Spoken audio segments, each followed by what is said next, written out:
Good morning, it's Bruce Ferris here with Windermere Real Estate in Seattle. It is the 15th of April. It's Wednesday, and I have to keep telling myself that every day because some days I'm rolling out of bed and I don't even know what day it is until I pull up my iPhone. So let's take a look at some numbers here. Dow's a little bit unhappy today, coming down 2.57 down already. And that's at 9 o'clock Pacific time. Here we are, 3.25 rate a couple days ago, now back at 3.44 as of yesterday afternoon on a 30-year fixed. I'm going to focus on something different today a little bit, and I think it's going to give you an indication of what's going on in the market. It certainly was of interest to me. Let's see who are here. Somebody's texting me. Okay, here we go. Introduce a new color here. Now, forgive me. I'm going to apologize to you people who are more stringent about things. My colors here are really just designed to help me figure out what's going up and what's going down and where things have hit crests and where things have hit lows. And everything got changed around when we had the, what I'll call shelter in place, the mothballing that took place here on Thursday, the 26th. That was the moment that all of a sudden nobody was supposed to go outside for a couple of days. And so that's that moment in time. This bright purple here, fuchsia maybe, that was, forgive me, I had to go make sure that fuchsia was the right color. It looks like it is. Okay, so fuchsia, those are the moments that the amount of volume of each one of these, newly actives, newly pending inspections, pendings, 6 days off market, and the ratios, those were the moments that they were the highest in relationship to that moment in time, that post-COVID. And you can see a few of them are in just a few days before, and then a few of them took place afterwards. Bright yellows, those are the highest numbers for the year. So up until that point, I was tracking those highest numbers for each one of those. But I realized, wow, I better check out what the highest numbers are at this moment because they're going to start dropping. And sure enough, they did. That brings us to this color right here, which I'll call a sort of gray blue. You probably, whatever your computer does, your screen does with it. That is the low point then. That's the valley after we see a declining then of those numbers. And what happened today, as I'm doing my numbers, I started realizing, wait a minute, some of these numbers I'm seeing are all of a sudden a high again. And they aren't just a high in relationship to the low of the valley. They're the highest since post-COVID. So I'm introducing a couple of different new things to track here. And then I'm going to do this, which is really going to twist things around. I'm going to compare those, what I'm seeing, with what I saw last year in April. And I think the numbers will be somewhat surprising, frankly. And I don't mean that as a tease. I mean that really is how things are looking here. So let's jump in. If you're willing to go along with me, I think you'll get a good feel for what's going on in the market. So the first thing I want to talk about is actives. And that's the volume of property coming on market. And I have my 1 day column, my 7 day column. So each one of these is looking back 7 days. And then I've got the total in the pool. That's how many are currently on that moment available in the pool as of that particular day. And I always track the day before. So I'm looking at yesterday going backwards every time I do these. So notice here, we just had a surge at 33 new listings coming on that particular day. That was last Friday. Now let's go down and see if I can find, there it is. That's the highest amount for the year. But if you look at these numbers, 33 ain't all that different than a number of things that we're seeing here. And this was a very hot market. This bright red means hot, white means white hot, and the yellows are every time we hit a crest and crest out, right? So that's what's going on there. So we are, check this out, in terms of our 7 day volume of new actives coming on market, yesterday, looking back 1 week, that's the highest number since post-COVID. When we were at post-COVID, we were at 184 and 208, but that was a surge that took place. And if I go back down here, I'm just focusing on this column. Here are the numbers for basically January, February, March. And here is Feb, right? 125, 140, 99. So what are our numbers again? 124. That's fascinating to me. Now, let's go back in time and go back here. Let's see if I can get to my highlighter again here. This is April of last year. And let's look at that 7 day look back on the 20th through the 10th, or 10th through the 20th. We have 88 in a week. We have 175. That's a hot moment then. We have 154. We have 142. We have 124. 124. Does that look familiar? That's last year. Now let's go back up. This is this year. This is under our current mothballing shelter in place, and that's the numbers we're seeing there. Our total hit year high and post-COVID high at 516. Let's go back last year.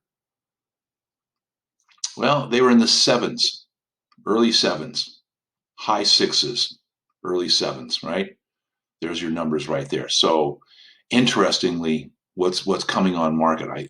And if these numbers then don't match up for our current timing, that means something's going on here in the pending inspection. So let's go take a look at those now.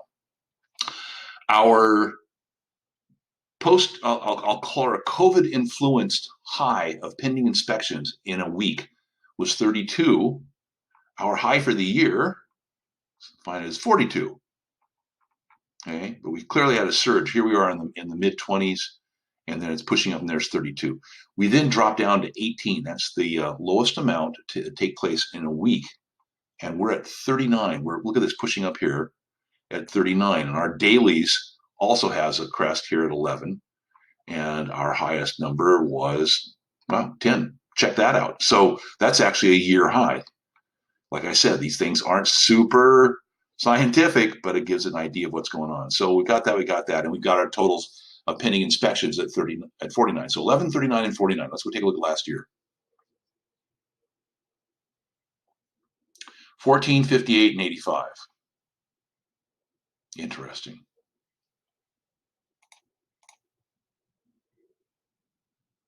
So we're half in terms of our total volume of pending inspections. Our weekly at 39 is not that much below. I mean, it's 15 or so below if I just kind of really wildly, roughly throw some numbers out there. All right, let's go look at the pendings. I won't spend too much time on these, but this is basically the ones that are in transaction. And remember, they get there by being pending inspection, moving into pending, or they get there by simply going into pending status within 6 days of going off market. And currently, we've got, this is fascinating. We've got here's our post-COVID high at 8 for a 1 day, and our 59 for the week. But we're still actually this is the lowest amount of post-COVID total pool in, sorry, the phone's ringing there. We went from 514 down to 410. So I'm not going to waste too much time because that doesn't tell me that much about the speed. It's just something I like to watch. Let me go take a look here. 859 and 410. Let's see what they look like last year. 792 and 550. I'm going to just put that number out there. 550 versus 400s. And we haven't seen the 500s since pre-post-COVID. All right, let's go look at the exciting ones. These are the 6 days off market. These are important because these are properties that are grabbed off market within 6 days, and our volume is at a high. Our highest point here that was COVID influence was 14, just right before it, and we saw a crazy surge. This is our highest numbers for the year on the day before COVID, and if you don't think that was influenced by that, you're not paying attention. Pardon my bold statement there, but that's how I see this. 307 and 304 total in volume, 96 in terms of 1 week's time. Here was our actual high for the day at 20, which was pretty high. So where are we at again? We're at, call it 10, 40, and interesting, the same thing that we see over here with the pendings, where we have a couple of highs and we actually have the lowest number. We have the same thing taking place over here with the 6 days off market, and that's 10 and 40 and 224. Let's go back and look at the year past. Look at that average. 10 was almost a high for that week, 14. But our 7 day was in the mid 50s after having a surge here in the 70s. And our totals was in the 236, 240 range. Let's go back again because I've already forgotten what those numbers are. Look at that. Not that different. Not that different. And if I look at that, and then I go back over, because I've already forgotten, I'm going to go take a look at my 7 days, 124 newly actives, 124 newly actives. Wow. Whoa. I don't know. That just blows my mind as a geek. Now, let's go take a look at our ratios. It's the same thing taking place. I don't pay too much attention to my pendings and pending inspections in relationship to newly active. And they've been kind of holding right there in the 70s. So yeah, not a big story. Kind of the same thing for the pending and pending inspection relationship to actives on a total basis. These are the two columns I usually pay attention to the most. Here it is: ratio of 6-day or less off markets in relationship to pending and pending inspection transactions during the last week's time.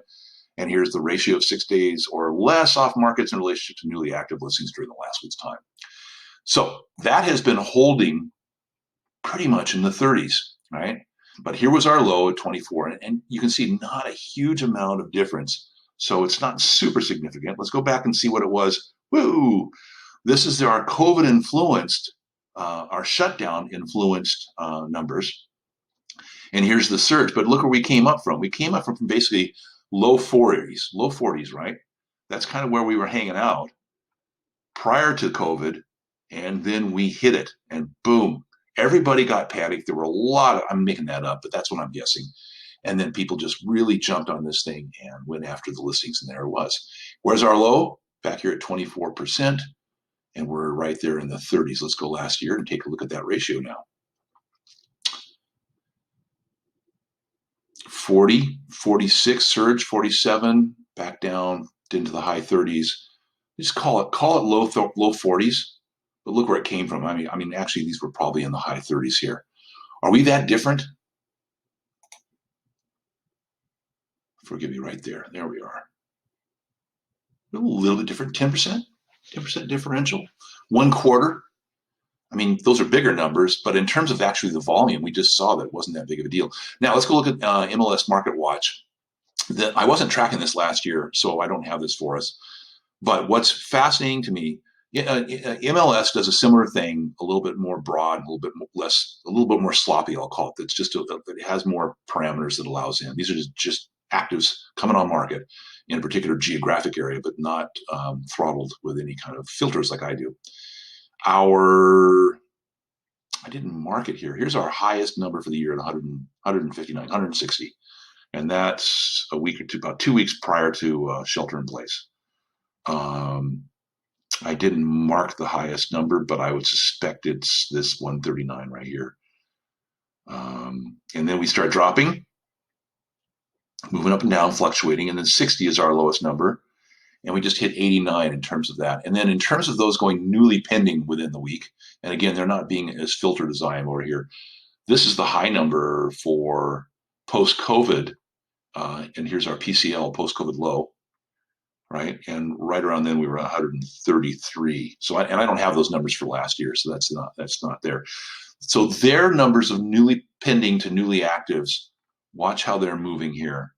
Prior to COVID, man, we had some interesting. Look at that, 167% at one point, and that is latter part of February. Those are some hot numbers. Those are pendings going off market in relationship to actives coming on market. Right, 206. So here's sort of what I'll call the second wave washing through, and that's when they track that. That's a weekly basis. And that's consistent with what we saw here. And clearly there was a big surge, comes dropping down. But we haven't dropped below 108%, if I'm correct here. And we're at 134%. All right. So I don't have the prices for this, and it's really hard to track those because we don't know what they're closing at. So we're just kind of leaving that up. And I can go up here and click on my median sales price, and take a look at that. And it shows me, let's highlight here, shows me that for January, let me click this, sorry, here we go. January, let's look at the green, which is North Ballard over this is Ballard over to View Ridge, not North Ballard, but Ballard over to View Ridge. That says 750 for January, and then it says 731 for February, and then it really bumps up there for 795. Wow, that's your canary in the coal mine right there, the Ballard. And black is Seattle overall. That's 145th down to Othello. That's the area I track there. So you can see that as the canary, I'm gonna make a phrase now, as the canary flies, so flies Seattle. So The core of the sun is the Ballard Ravenna market. That's where you really know it's the hottest area. And then we've got the Seattle area. I'm sorry, my brain is just running off on thoughts there. This is the Capitol Hill, Central, Leschi, and down to Main Street. And that tends to be a little bit more volatile because we have smaller numbers. And then finally, this is our I-90 down to Othello, right? And doing the same thing. And that's 620 to 660. That's a 40,000. This was a 730 to 795. Let's call that a $65,000 jump. All right. Let's go back and look at some other. If you're going to stick with me, I'm going to go through some numbers and we'll see what they're all saying here. Volume of properties on market currently. Here is August 2019. That's Seattle overall. Let's look at the black line first here. We've got 587 homes for sale, and we dropped down as low as 190 by the time we hit February. But we start seeing an uptick, but that's a very small uptick. That's 14. But notice Canary and Coal Mine, that's the green one. And so we're going from 131 down to 43. Othello, we're going from our south end, we're going from 45. Our crest is at 67, and we're down at 14. That might be part of the influencing. Let's take a look at anything else here. Days on market. Let's go ahead and view that, and then we're going to call it quits. All right.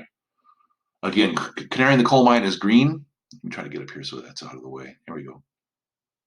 I guess I have to go all the way down. I'm trying to figure out how to get my, there it is. Well, that's frustrating. Sorry. There we go. Okay, green, 8 listings. No, median days, forgive me. 8 for October, 19 for November, and of course to be expected for December, we got 24.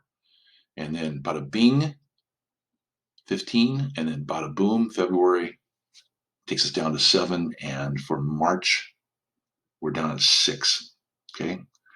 All listings, all areas showing lowered days on market. Okay, so I'm sorry, I'm just kind of observing, but this is what I do a number of times a day for different clients to give them an idea of what their market is doing. So this is longer than normal. I apologize, but I think this is pretty telling, and I'll be just going ahead. I'll be doing short ones from this point on out. And with that, we will talk with you later. Take good care. See you. Bye.